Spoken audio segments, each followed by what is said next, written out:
खैबर पख्तूनख्वा में अफगान सरहद से तकरीबन 100 किलोमीटर दूर वाक़िया दारुल हक़ानी से अफगान तालिबान के कई रहनुमाओं का ताल्लुक जोड़ा जाता है। ये भी कहा जा रहा है कि नए अफगान काबीने में 5 लोग ऐसे हैं जो इस मदरसे से फारिग तहसील है, लेकिन अब अफगानिस्तान में तालिबान के बरसर इक़्तिदार आने के बाद मदरसे के सरबराह इसके बारे में अमूमी तासर को तब्दील करने की कोशिश कर रहे हैं। जब मदरसे के सरबराह मौलाना हामिदुल हक से पूछा गया कि इनके इदारे को अमूमी यूनिवर्सिटी ऑफ जिहाद क्यों कहा जाता है, तो उन्होंने मजाक में कहा कि अब हमारे मदरसे को यूनिवर्सिटी ऑफ जिहाद के बजाय अफगान तालिबान काबीना यूनिवर्सिटी भी कहा जा सकता है। इंडिपेंडेंट उर्दू के एक रिपोर्ट के मुताबिक नाकिदीन इस मदरसे को बुनियाद परस्ती का गढ़ करार देते हैं। वजह यह है कि इसके साबिक तलबा में अफगान तालिबान के कुछ ताकतवर और ख़तरनाक रहनुमा शामिल है, जिनमें से बहुत सौ के नाम दहशतगर्दों की आलमी फहरिस्त में शामिल है और जिनमें से कुछ को अफगान तालिबान के नए काबीने में भी शामिल किया गया है। खैबर पख्तूनख्वा में अफगान सरहद से तकरीबन 100 किलोमीटर के फासले पर इस मदरसे से जिन तालिबान रहनुमाओं का ताल्लुक जोड़ा जाता है, इनमें इस तरीके बानी मुल्ला मोहम्मद उमर भी शामिल है। एक आंख वाले मुल्ला मोहम्मद उमर वही जंगजू थे जिन्होंने उसामा बिन लादेन को अफगानिस्तान में पनाह दी थी। मौलाना हामिदुल हक ने कहा कि इस मदरसे ने मुल्ला मोहम्मद उमर को डॉक्टरियत की इजाज़ी डिग्री दी क्योंकि वो अफगानिस्तान और ख़त्म में अमन लाए। यही नहीं बल्कि अमेरिका की जानिब से दहशतगर्द नामजद किए गए बदनाम ज़माने हक़ानी नेटवर्क के सबसे बड़े नाम जलालुद्दीन हक़ानी और अब तालिबान के वजीर खलील हक़ानी भी इस मदरसे से फारिग तहसील है। तालिबान के तर्जुमान ज़बीउल्लाह मुजाहिद भी यही के ग्रेजुएट है, लेकिन इसके बावजूद 54 साल हामिदुल हक इन इल्ज़ामात को सख्ती से मुस्तरद करता है कि इनका ये मदरसा तशद्दुद का कारखाना है। तमाम याद रहे कि साबिक वज़ीर आज़म बेनज़ीर भुट्टो के 2007 के कत्ल की तफ्तीश करने वाली पुलिस टीम ने कहा था कि इनके कातलों को इस मंसूबे के बारे में इस मदरसे के एक शाबे में ब्रीफिंग दी गई थी। तमाम तालिबान के बरसर इक़्तिदार आ जाने के बाद से पाकिस्तान के लिए आगे काई पीछे कुएं जैसी सूरत हाल है। जैसा कि तालिबान से ताल्लुक निभाने के तने हुए रस्ते से गुजरना पड़ेगा। इस तालिबान से वाबस्ता तहरीक तालिबान पाकिस्तान की शक्ल में दाखिली तौर पर दहशतगर्दी का सामना है। एक और मसला ये भी है कि तकरीबन 20 मजहबी जमातों के इतिहाद पर मुश्तमिल एक प्लेटफार्म के सरबराह मौलाना हामिदुल हक इन कई गैर मजहबी शख्सियत में शामिल थे जिन्होंने अफगानिस्तान में मगरबी साम्राज्य और सेकुलरिज्म के खिलाफ तालिबान की फतह का खैर मकदम किया है। तालिबान के अफगानिस्तान के इमारत इस्लामिया के ऐलान के फौरन बाद उन्होंने अपने पैरोकारों से एक बयान में कहा कि तालिबान ने अफगानिस्तान में बेमिसाल अमन और सलामती कायम की है और उन्होंने पाकिस्तान में भी इसी तरह की तब्दीली की हौसला अफजाई करनी चाहिए।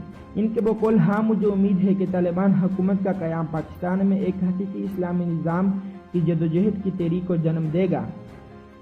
मौलाना हामिदुल हक साबिक रुकन पार्लियामेंट और जमात उलमा इस्लाम के नए सरबराह भी है। उन्होंने अपने मदरसे के तालिबान के साथ ताल्लुक पर फ़ख्र है। वो जलालुद्दीन और इनके बेटे और तालिबान के नए वज़ीर दाखिला सिराजुद्दीन के गुण गाते हुए उन्हें आजिज़ बाइखलाक और दूर अंदेश रहनुमा कहते हैं। मौलाना हामिद अफगानिस्तान में तालिबान के इक़्तिदार को पलते पुलते देखते हैं।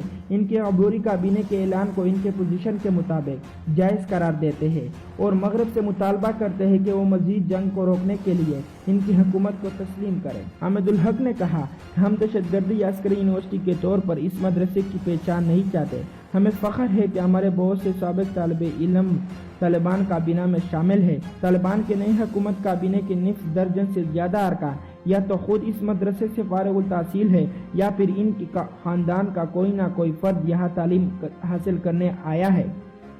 उन्होंने मजीद कहा कि इसका मतलब ये है कि तालिबान समझते हैं कि यहाँ से फारिग तहसील लोग दूर अंदेश, इंसान दोस्त और तालीमी याफ्ता है, इसलिए उन्हें काबीने में मुंतखब किया गया क्योंकि वो सियासी उतार चढ़ाव जानते हैं। वो जानते हैं कि दुनिया से कैसे निपटना है। हक ने अमेरिका में होने वाले इन खौफनाक हमलों की भी मजम्मत की जिसमें 2700 से ज़्यादा अफराद मारे गए, लेकिन इनका दावा है कि उसामा बिन लादेन इनके जिम्मेदार नहीं थे। वो कहते हैं कि अमेरिका हमले ने तालिबान को अपना दिफा करने पर मजबूर किया था। वो कहते हैं कि हकीकत ये है कि हमलों की 20वीं बरसी के मौके पर अमेरिका की क़यादत में नेटो की फ़ौजों के इनखला के बाद अफगानिस्तान वापस तालिबान के हाथों में आ गया, जो एक किस्म का इंसाफ है।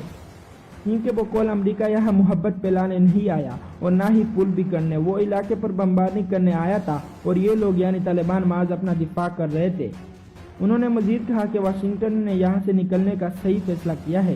وہ بہت زیادہ رقم خرچ کر رہا تھا، لیکن ایسے معاشی، سیاسی اور اپنے افواج کے جانی نقصان کے لحاظ سے بہت زیادہ نقصان اٹھانا پڑا۔ عالمی شہرت یافتہ دارالعلوم حقانیہ سنی دیوبندی فرقے کی تعلیم دیتا ہے، جس کی بنیاد حامد کے دادا عبدالحق نے 1947 میں پاکستان کی انگریزوں سے آزادی حاصل کرنے کے چند ہفتوں بعد ہی رکھ دی تھی۔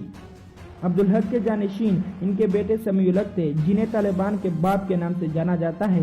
ان کا خاندان اس نام کو اب بھی ایک اعزاز سمجھتا ہے۔ سمیع الحق کو 2018 میں نامعلوم مسلح افراد نے قتل کر دیا تھا۔ مدرسے کے کیمپس میں اس وقت تقریباً 2800 طلباء رہائش پذیر ہے۔ حقانیہ مدرسے کے گیٹ پر کلاشنکوفوں سے لز محافظ کھڑے ہیں، جبکہ روایتی اسلامی لباس میں مردوں کی قطار ہفتے کی صبح نماز فجر کے بعد مسلح کندھوں پر ڈالے مسجد سے باہر نکلتے ہیں۔ مدرسے کے داخلی دروازے پر یہاں سے گریجویٹ کرنے والے طالبان کی فہرست آوازی ہے۔ دارالعلوم حقانیہ کے مشہور طالب علموں میں طالبان کے سپریم لیڈر اختر منصور بھی شامل تھے، جو ملا عمر کے جانشین بنے، لیکن وہ 2016 میں بلوچستان میں امریکہ ڈرون حملے میں مارا گیا تھا۔ حقانی نیٹ ورک اور اس کے بانی جلال الدین حقانی کے نام اسی مدرسے حقانیہ کے نام سے ہی پڑا، کیونکہ جلال الدین نے یہاں سے تعلیم حاصل کی تھی۔ جلال الدین حقانی نے اپنے کئی بیٹوں کو یہاں تعلیم حاصل کرنے بھیجا تھا، جن میں طالبان کے نئے وزیر داخلہ سراج الدین حقانی بھی شامل ہیں۔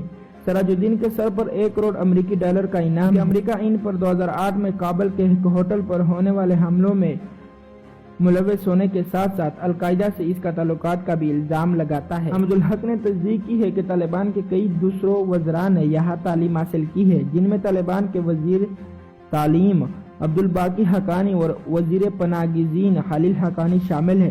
طالبان کے شریک بانی اور نائب وزیر اعظم ملا عبدالغنی برادر سمیت دیگر وزراء نے اپنے بیٹوں کو اس مدرسے بھیجا و ان کا والد اور چاچا بھی یہاں سے پڑھتے رہے۔